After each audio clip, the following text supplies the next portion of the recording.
三年圖評論啊，大家好。2026年嘅8月6號嘅凌晨或者早上啦，咁啊更新呢兩段馬圈消息嘅。嗱，咁啊呢單嘢就講下呢個金槍60啊。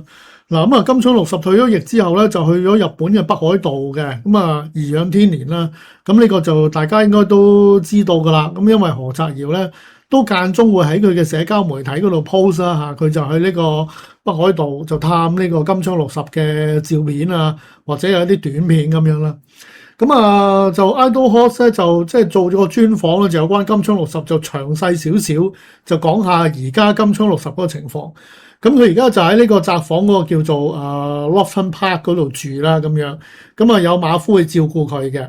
咁啊當地嘅馬夫就話咧，金槍60係好聰明、有靈性，同埋有啲火氣嘅嚇，同埋有呢個地盤嘅意識嘅。OK，即係佢係好重視自己馬房裡面嘅私人空間。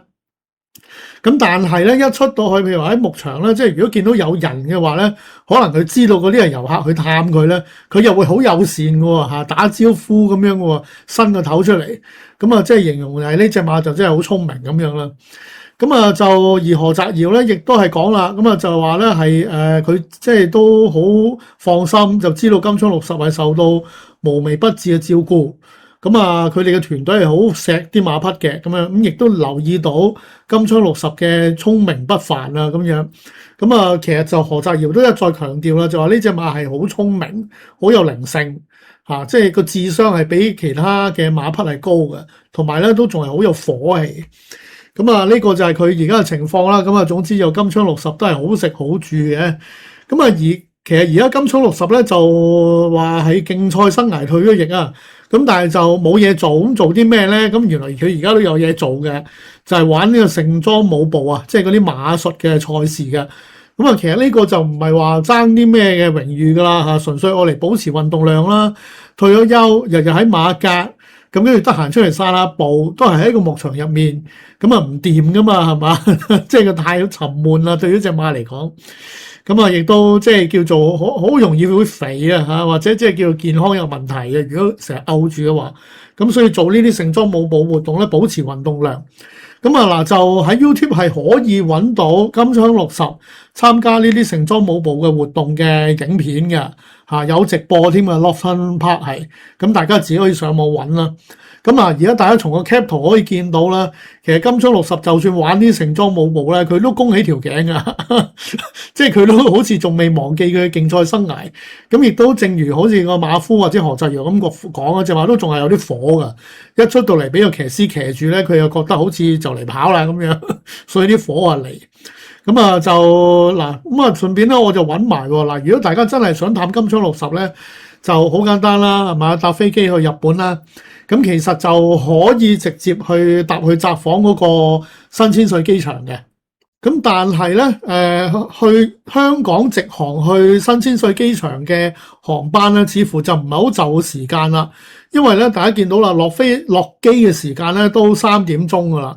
咁你再搭車，即係佢嗰度應該話佢話係有專車嘅新千歲機場可以去到 Lofton Park 嘅。咁啊但係你3點鐘落機。咁啊，而個牧場即係收檔嘅時間就晏晝5點，咁你去到都好趕啊，應該都趕唔切㗎啦，收檔啊。咁所以就最理想咧，就係如果你直接諗住直接去札幌嘅話咧，都無可避免要住翻一晚啦，揾翻當地嘅一啲酒店啊、旅館啊之類咁樣啦。咁啊要住一晚。嗱，如果唔想住一晚都得，咁就可以就香港搭飛機去呢個羽田機場。咁啊機票平啲添啦嚇，HKE 啊嘛，咁去到羽田機場就可能搭嗰啲 JR 啊即係嗰啲火車就去呢個札幌，咁啊同埋個時間係會早啲嘅，咁應該可以趕到去啩。咁啊至於詳細係點樣去咧，搭咩 JR 火車我就唔知啦，我唔係小馬，我唔熟呢方面。咁啊或者大家咧即係睇完我呢個方法覺得都唔滿意嘅，不如可以直接咧下次入到馬場大聲嗌問下何澤堯有咩方法或者問下馬主陳生有咩方法可以探金槍60係最簡單方便快捷慳水慳力嘅咧，咁樣咁啊就可以咧就問到個方法。咁啊就而家金槍60嚟講咁啊即係個退休生活都係愉快嘅。呢度咧亦都跟進下呢個有關韓國杯香港馬匹啦，同埋嗰個戰況嘅更新啦。早幾日咧，小弟都講過啦。香港嗰4匹馬就會即係應戰啦咁樣。其實就唔係4匹，即係3匹，即係照計走。陽光勇士就多數都唔跑。咁大家睇幅圖都見到啦，陽光勇士嘅表情係比較懊惱一啲嘅。咁所以就唔去。而日本方面咧就被寄予厚望啦，或者金剛名氣最大嗰隻短途馬 TOFS 咧，就多數都真係唔會去啦，因為當地嘅消息已經講咗，就隻馬係應該係會直接去跑育馬者杯。咁其實呢個都預計之中啦。你咁犀利啦，美國嘅谷溫都贏到啦，咁梗係諗育馬者杯啦，就點會諗呢個韓國嘅谷飛咧？係嘛？至於香港馬嘅配搭方面咧，而家都有啲嘢可以更新嘅。而家就之前就知道咗呢個叫做係自強不息係用無顯東啦，係嘛？其他配搭就未定嘅。而家暫時就知道咧，就係美麗第一啦，另一隻短途馬咧就會用周俊樂喎。就呢個係睇星島日報啦，文傑嘅報導啦。應該有機會即係唔係而家唔係絕對就據悉就話會用呢個周俊樂。其實周俊樂咧早排都講過佢噶啦，即係話自強不息。其實最初佢係冇復到，即係唔係冇復，係遲都未復啫咁樣。跟住先至無顯東啊嘛。其實佢就應該係想等隻舉步生風嘅。但係舉步生風人哋又嗰方面又好似唔用周俊樂，又用咗呢個連達文，變成搞到周俊樂好似兩頭唔到岸雙失咁樣。但係而家就執翻隻美麗第一都係咧會照去呢個韓國換言之咧，即係呢個開羅日咧就無顯東同埋周俊樂咧都未能夠喺香港上陣因為要跑呢個韓國嘅賽事。至於杯嗰場咧就陽光勇士就即係應該都多數係唔會去啦，係咪？至於浪漫戰神點咧？浪漫戰神嘅配搭方面咧，而家又有啲曲折嘅。因為我諗名單就算出或者未出之前咧，即係幕後都係會首先最優先係諗呢個揾麥道朗先啦，係嘛？因為咁你浪漫勇士啊嘛，係嘛？咁不如幫手，喂呢隻浪漫戰神去遠征都幫下手嚟咁樣。但係麥道朗咧就係已經 confirm 係推咗嘅 ，OK。我第一念就知道呢件事咧，就覺得都好合理啊，因為講埋日本嗰度就舉步生風，其實都係揾麥道朗先噶嘛，話馬主方面係想揾麥道朗噶嘛，咁麥道朗推咗啊嘛，咁你同一日係嘛，即係你推得舉步生風，咁你同一日韓國嘅賽事都會推埋呢個浪漫戰神啦，個道理都應該係合理嘅咁樣，同埋我係估計就去到9月第一個禮拜咧。應該澳洲嗰啲即係呢個叫做春季啦，春季嘉年華就未係好開始住嘅，即係嗰陣時麥道朗應該仲放緊假，唔想去扣喉，無啦啦跑兩隻香港馬啦，係嘛？其實可以只跑一隻嘅啫，就費事扣喉再去跑亞洲嘅賽事啦，咁樣咁所以有咁嘅決定。但係就我呢個估嘅啫，因為9月照計其實澳洲嘅賽事咧，即係城市講緊維省嗰啲大馬場都如箭在弦嘅，其實佢都應該9月嘅時候應該跑緊馬，都未頂啊。總之麥道朗嘅選擇就係唔跑啦，不論舉步生風又唔跑，浪漫戰神亦都唔跑，兩面都冇，公道啦咁樣嚇。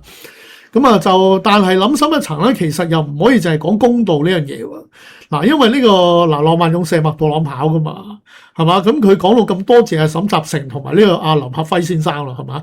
大家睇幅圖直情掂到啦，兩個係嘛？打埋茄輪咁滯啦，同阿劉生。